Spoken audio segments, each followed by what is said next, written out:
Assalamualaikum warahmatullahi wabarakatuh. Pada pertemuan kita kali ini akan kita bahas mengenai kacang-kacangan. Capaian pembelajarannya bisa kita lihat adalah sebagai berikut. Jadi setelah mengikuti perkuliahan ini diharapkan mahasiswa itu mampu memahami struktur jenis ya, kemudian komposisi kimia dan manfaat beberapa jenis kacang-kacangan.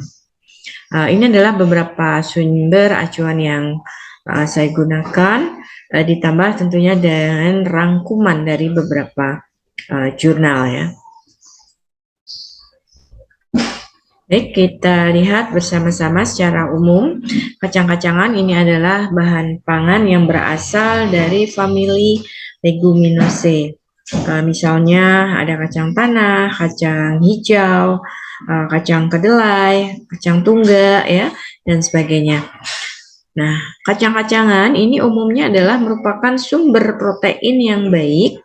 Kandungan proteinnya itu berkisar antara 20 sampai 35%. Selain itu juga merupakan sumber lemak, kemudian vitamin, mineral, dan serat pangan.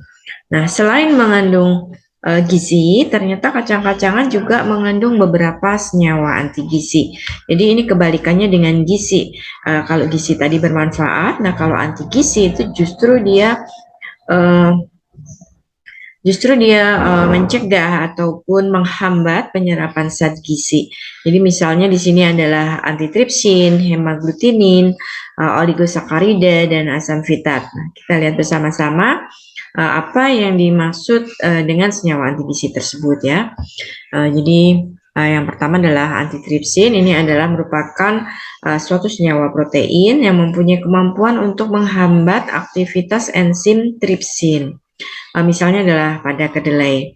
Walaupun demikian, ternyata antitripsin itu bisa kita rusak itu dengan adanya proses pemanasan. Ya.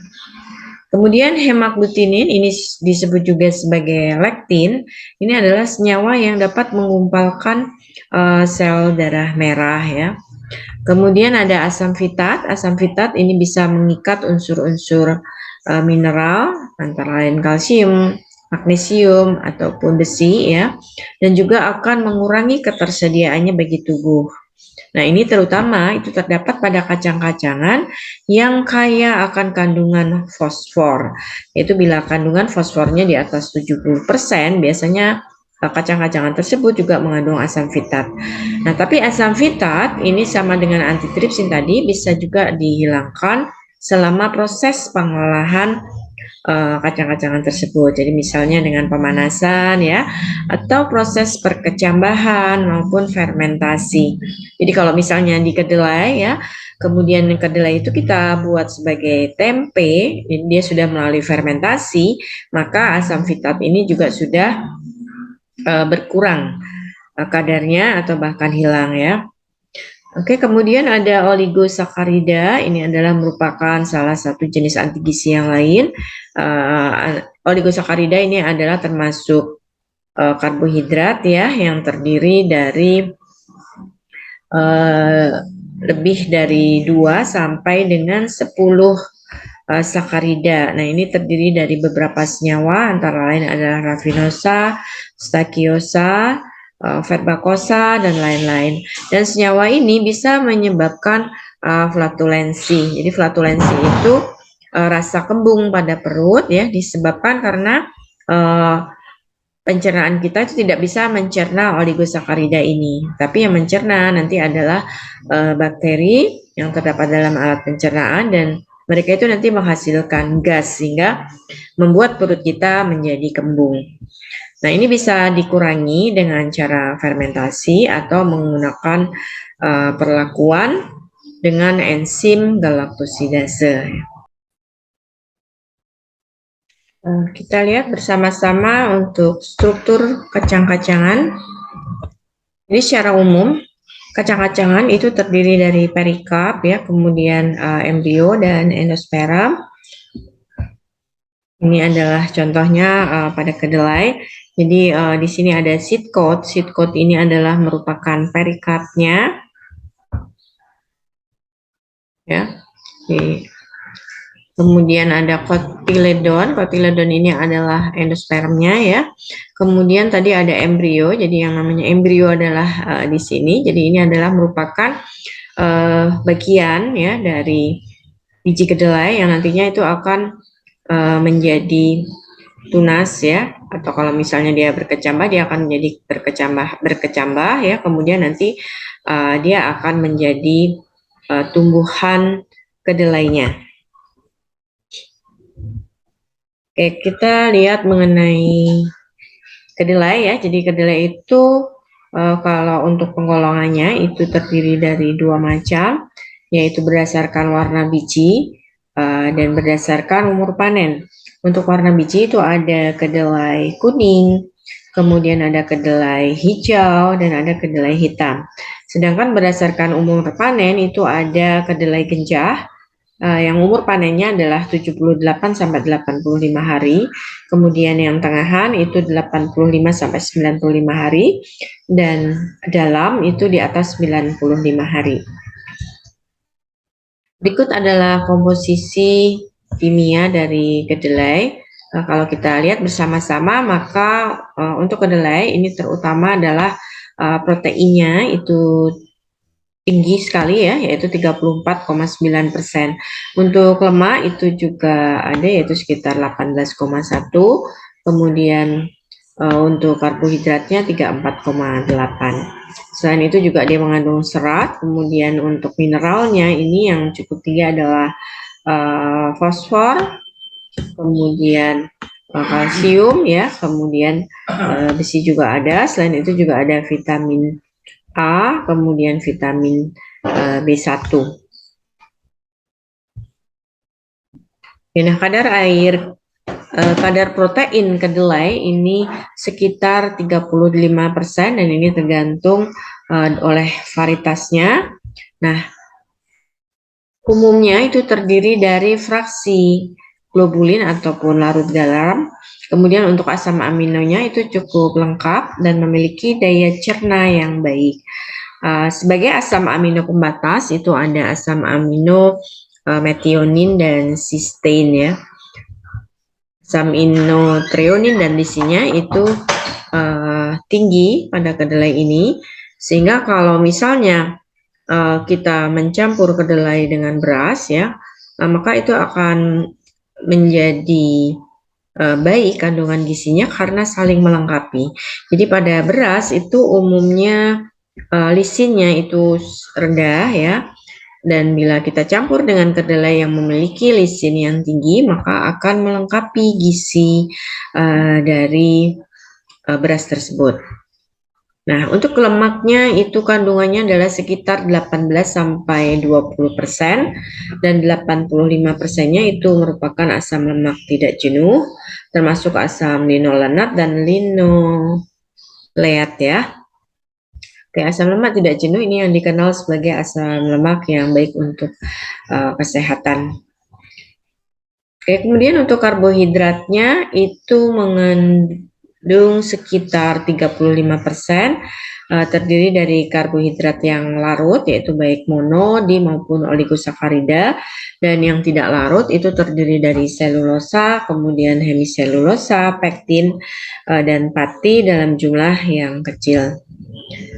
Untuk mineral dan vitamin, ini kedelai mengandung mineral seperti kalium ya, kemudian fosfor, magnesium, kalsium, klor ya, kemudian natrium, Fe, Si, Zn, Mn, dan Co. Nah, untuk vitaminnya itu terdiri dari vitamin yang larut dalam air, jadi misalnya seperti vitamin B, dan vitamin B ini antara lain terdiri dari tiamin, riboflavin ya, niacin, asam pantotenat maupun asam folat.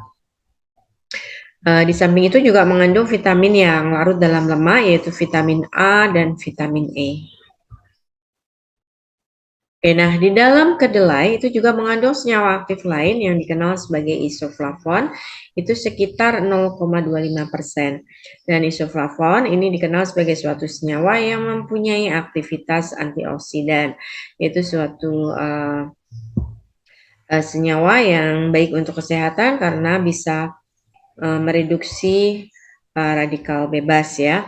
Nah, anjuran konsumsinya untuk mendapatkan manfaat dari isoflavon ini adalah 30-40 mg per hari atau 70 gram tahu atau tempe, atau kalau kita minum dalam bentuk susu kedelai itu setengah liter per hari.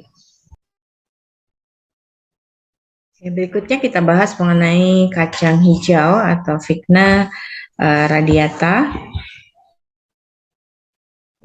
Untuk biji kacang hijau ini terdiri atas 3 bagian utama, yaitu kulit biji 10%, ya, kemudian kotiledon 88%, dan lembaga sekitar 2%. Pada bagian kotiledon itu umumnya mengandung pati dan serat. Nah, lembaga itu merupakan sumber protein dan lemak ya. Nah, ini adalah komposisi kimia dari kacang hijau. Kalau kita lihat di sini, maka kandungan proteinnya juga tinggi, yaitu sekitar 22,2%. Kemudian karbohidratnya 62,9%. Lemaknya 1,2%. Selain itu juga mengandung beberapa jenis mineral dan vitamin. Karbohidrat pada kacang hijau terdiri dari pati, gula, dan serat. Untuk pati kacang hijau sendiri itu tersusun oleh amilosa sebanyak 28,8% dan amilopektin 72,1%. Ya, jadi ada beberapa jenis produk ya yang terbuat dari pati kacang hijau. Kalau kita lihat di sini, yaitu antara lain adalah tepung kacang hijau. Tepung kacang hijau dibuat dari kacang hijau secara keseluruhan. Kemudian ada tepung hunkwe. Nah, untuk tepung hunkwe ini dibuat dari pati kacang hijau. Kemudian di sini kita lihat itu ada sejenis vermicelli ya. Itu yang juga dibuat dari pati kacang hijau. Ya, kemudian untuk proteinnya, di sini kacang hijau itu kaya akan asam amino leusin, kemudian arginin, isoleucin, valin, dan lisin. Protein pembatasnya adalah metionin dan cysteine. Kemudian kandungan lisinya juga tinggi pada kacang hijau ini, sehingga membuat peran strategis kacang hijau untuk bisa berkomplementer dengan beras yang miskin lisin ya. Nah, sebaliknya asam amino kacang hijau itu miskin metionin dan cysteine. Sedangkan beras itu kaya akan cysteine dan metionin, sehingga kalau mereka dicampur itu akan saling berkomplementer atau saling melengkapi. Dan mungkin kalian sudah pernah melihat ada beberapa produk baru ya. Ini seperti yang tampak di sini, ini adalah merupakan biji-bijian ya, yang bisa kita campurkan pada nasi sehingga kemudian akan memperkaya gizi nasi yang kemudian kita konsumsi. Untuk lemaknya kacang hijau tidak banyak, yaitu sekitar 1-1,2%, tersusun dari oleat ya, kemudian linolenat dan linoleat. Vitamin dan mineralnya itu kacang hijau kaya akan vitamin B1, vitamin B2, dan niacin. Sedangkan mineralnya itu ada kalsium, fosfor, besi, natrium, dan kalium. Kalsium itu banyak terdapat pada bagian kulit biji, diikuti pada lembaga, dan paling sedikit itu pada kotiledon ya, sehingga kalau kita kemudian mengkonsumsi bubur kacang hijau yang juga termasuk kulit bijinya, itu berarti kita sudah cukup banyak asupan kalsiumnya ya. Kemudian untuk fosfor ini paling banyak terdapat pada bagian lembaga. Dan zat besi itu pada embrio dan kulit biji. Oke, berikutnya adalah kacang tanah atau Arachis hypogaea. Ini adalah merupakan tanaman polong-polongan atau legume, anggota dari suku Fabaceae ya. Berasal dari benua Amerika, tumbuh secara perdu, setinggi 30 hingga 50 cm dengan daun-daun kecil yang tersusun majemuk. Di gambar ini tampil gambar tanaman kacang tanah dan juga kacang tanahnya ya. Berikut adalah struktur biji dari kacang tanah. Ini terdiri dari kulit luar ya atau perikard, kemudian ada testa atau seed coat atau kulit ari ya yang melindungi biji kacang tanah ya, kemudian bagian dalam itu ada cotyledon ya atau kernel, kemudian ada embrionya. Ya, untuk komposisi kimia kacang tanah itu dikenal sebagai sumber lemak karena kandungan lemaknya tinggi yaitu mencapai 42 sampai 43%. Nah, lemak kacangnya itu terdiri dari lemak tak jenuh sekitar 76 sampai 86%-nya. Terdiri dari asam oleat 38 sampai 45% dan asam linolenat 30 sampai 41%. Lemak yang dikandung kacang tanah ini sebagian besar adalah lemak tidak jenuh yang ternyata sangat baik untuk kesehatan. Kenapa? Karena dia mampu menurunkan low density lipoprotein atau LDL dan meningkatkan HDL-nya, high density lipoprotein. Jadi kalau LDL ini dikenal sebagai lemak yang jahat. Kenapa? Karena dia pembawa kolesterol yang terbanyak, yaitu sekitar 60% dari kolesterol total plasma. Nah, kalau HDL ini sering disebut sebagai lemak yang baik. Karena dalam kegiatannya itu dia justru bisa membersihkan kelebihan kolesterol dari dinding pembuluh darah dengan mengangkutnya kembali ke hati ya. Nah, berbagai penelitian itu menunjukkan bahwa konsumsi kacang tanah itu ternyata dapat mereduksi kolesterol total hingga 14% dan kolesterol LDL sebesar 11% dalam waktu 4 minggu ya. Nah, selain itu kacang tanah juga mengandung protein sekitar 25%, kemudian mineralnya magnesium, CU, P, kemudian K, dan Zn ya. Kemudian untuk vitaminnya itu ada vitamin E, vitamin B, dan vitamin C. Nah, satu lagi yang terkandung dalam kulit ari kacang tanah itu adalah resveratrol yang dikenal sebagai polifenol alami ya. Jadi kalau kita lihat di gambar ini ya, ada gambar kacang tanah. Nah, kulit arinya ini yang mengandung resveratrol. Sehingga kalau kita makan kacang tanah itu sebaiknya dengan kulit arinya juga, karena resveratrol ini adalah polifenol alami yang memiliki kapasitas sebagai antioksidan. Baik, demikian tadi adalah mengenai kacang tanah. Saya kira cukup sekian untuk perkuliahan kali ini. Saya akhiri. Wassalamualaikum warahmatullahi wabarakatuh.